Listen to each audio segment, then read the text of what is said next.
MPA हाजी जहांगीर माजरा एक ऐसी शख्सियत जो मुनफरिद अंदाज में सियासत करते हैं। मेरे को जी इसलिए 14 मुरब्बे रखा जी अज तक 38 कतलों की सुलह कराई। मैं किसी बंदे नूं थाने नहीं भेजता। ये पग जिहड़ी है ना मेरे कबीले ने मेरे सिर ते रखी।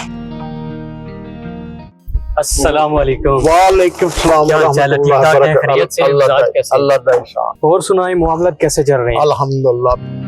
जहांगीर माजरा साहब मेरे साथ मौजूद है, इनसे सारी कहानी जानते हो। मैंने एक कहानी सुनाओ अपनी। तुहाडी एक चीज बड़ी मुनफरिद है, तुहाडी पग, तुहाडी पंचायतां और तुहाडी सियासत, तुहाडा बोलना, तुहाडा उठना। असी जद्दी पुश्ती रिहायशी जेड़े आ ना वो चूनिया शहर दे। इस तो अगे फिर ये भी बावजूदात जिस तरह वधदे गए तो फिर अपनियां अपनियां जमीनां दे विच असी पिंड बना लए। मेरा सिद्धू फैमिली नाल तल्लक है ते हिंदुस्तान दे जमाने दे विच असी इस मौजे दे 27 घर मालक सा ते अपनियां अपनियां जमीनां च पिंड बना लए। साडे मौजे दा रकबा 22,500 एकड़। 27 घर असी मालक सा। फिर पाकिस्तान बन गया जेड़ा मेरे बावजूदात मेरे कबीले दा रकबा सी, एक ही असी कबीला सा।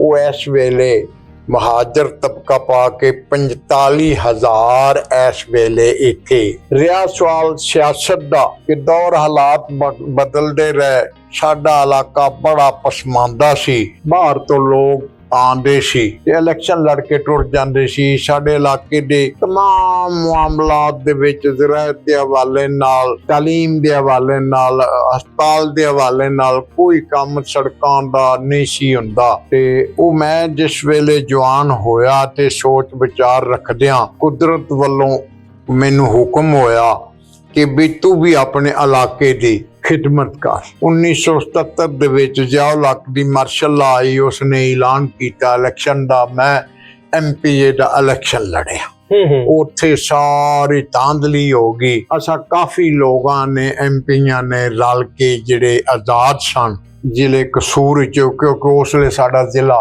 कसूर से, तो असी बाईकाट करता। उस तो बाद फिर जड़ा ना वो 1979 दे विच बलदियाती इलेक्शन आए।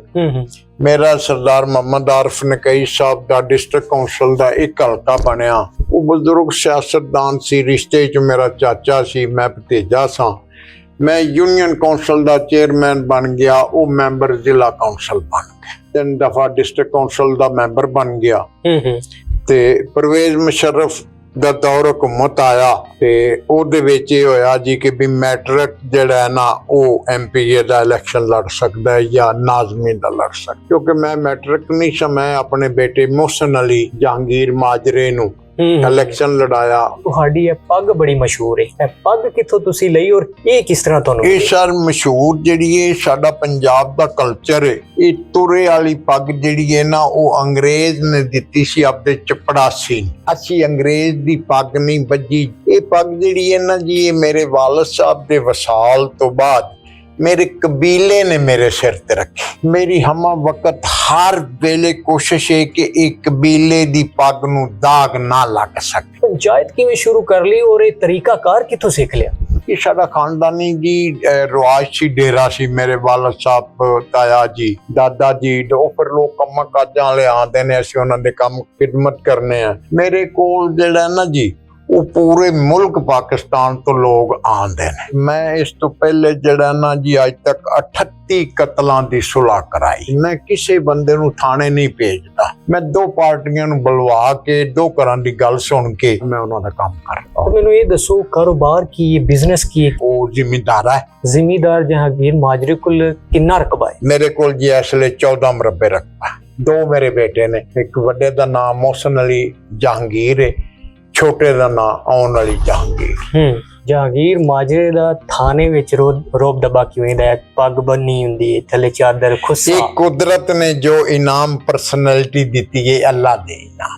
कदी रोन आया है कि यार अल्लाह ताला ने मैनू की चीज बना दी, मैं लोगों दे फैसले बड़ा रोना हुण भी आ गए। अल्लाह अल्लाह मैं बंदा कल्ला आपके कमरे च हर वेले माफिया मांगना, मैनू हदायत दे, मैनू और कोई शय नहीं। माजरा साहब अपना दिन शुरू किस तरह कर देने? आपदे रब्बुल इज्जत दे हजूर आपदे कमरे सारा कुछ करके ਤੇ ਫਿਰ ਮੈਂ ਬਾਹਰ ਆ ਜਾਣਾ, ਆਪਦੇ ਮਾਲ ਡੰਗਰ ਨਜ਼ਰ ਮਾਰਨਾ। ਮੈਂ ਬੁੱਧਵਾਰ ਤੇ ਡੇਰੇ ਤੇ ਰਹਿਣਾ। ਮੈਨੂੰ ਇਹ ਦੱਸੋ ਤੁਹਾਡੀ ਉਮਰ ਕਿੰਨੀ ਹੋ ਗਈ? 79 ਸਾਲ, 180। ਇਸ ਉਮਰ ਵਿੱਚ ਕੀ ਪਸੰਦ ਕਰਦੇ ਹੋ ਜ਼ਿਆਦਾ, ਮਿੱਠਾ, ਨਮਕੀਨ, ਕੀ ਚੀਜ਼ ਕਰਦੇ? ਅੱਲਾਹ ਪਾਕ ਦੀ ਦਿੱਤੀਆਂ ਨੇਮਤਾਂ ਸਾਰੀਆਂ ਨੂੰ ਪਸੰਦ ਕਰਨਾ, ਤੇ ਮਿੱਠੇ ਤੋਂ ਥੋੜਾ ਜਿਹਾ ਖਾਣਾ ਜ਼ਰੂਰ ਆ, ਲੇਕਿਨ ਘੱਟ ਖਾਣਾ। ਮੈਂ ਉਹ ਨਹੀਂ ਖਾਂਦਾ ਵੀ ਜਿਹਦੇ ਨਾਲ ਖਾ ਖਾ ਕੇ ਤੇ ਬਿਮਾਰ ਹੋ ਜਾਂ ਤੇ ਡਾਕਟਰ ਤੇ ਚਲਾ ਜਾ। ਠੀਕ ਹੈ। ਅੱਛਾ, ਵਰਜ਼ਸ਼ ਵੀ ਜ਼ਰੂਰੀ? ਵਰਜ਼ਸ਼ ਮੈਂ ਬੜੀ ਕੀਤੀ ਹੈ, ਵਰਜ਼ਸ਼ ਕਰਦਾ ਸਾਂ। ਕੁਝ ਦਿਨਾਂ ਤੋਂ ਵਰਜ਼ਸ਼ ਛੱਡੀ ਹੈ। ਅੱਛਾ, ਸੁਣਿਆ ਤੁਸੀਂ ਘੋੜੀ ਵੀ ਰੱਖੀ ਹੈ। ਜ਼ਰੂਰਤ ਹੈ, ਸ਼ੌਕ ਹੈ, ਇਹ ਸਾਡਾ ਵਿਰਸਾ ਹੈ। ਜੰਗੀਰ ਮਾਜਰੇ ਦਾ ਪ੍ਰੋਟੋਕੋਲ ਕੀ ਹੈ? ਕੋਈ ਪ੍ਰੋਟੋਕੋਲ ਨਹੀਂ। ਅੱਲਾਹ, ਐਤਲ ਕੁਰਸੀ, ਕਲਮੇ ਕਲਾਮ, ਬਸ। ਅੱਛਾ, ਦੇਖਣ ਵਾਲੇ ਜਿਹੜੇ ਤੁਹਾਨੂੰ ਦੇਖ ਰਹੇ ਨੇ ਉਹਨਾਂ ਨੂੰ ਕੋਈ अच्छा या मैसेज दो? वो अल्लाह की इबादत करो, वादाहु ला शरीक है। जी तो नाज़रीन, आज का अपने प्रोग्राम देखा, ये थी आज वीडियो। देखते रहिए उर्दू पॉइंट। अल्लाह हाफ़िज़।